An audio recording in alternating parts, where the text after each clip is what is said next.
Second ওঠে না না এটা কার গাড়ি আব্বু?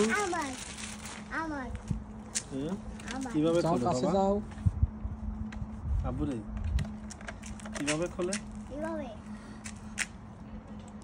আমার তো আইডিয়া নেই হুম আঙ্কেল। হুম। দেখলে খোলার আগে দাঁড়া পাপা দাঁড়া দাঁড়া, দাঁড়া আস্তে, সুইচ আস্তে। আছে এখানে।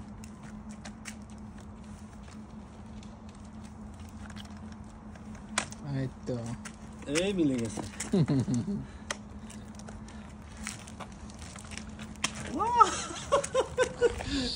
ও আব্বু সোজা করো সোজা করো এদিকে। আর ফেরত দেওয়া হয়েছে। আস্তে আস্তে আস্তে আস্তে পড়ে যাবা তুমি রিল্যাক্স ম্যান। এই যে এদিক তাকাও হয়েছে হয়েছে আল্লাহ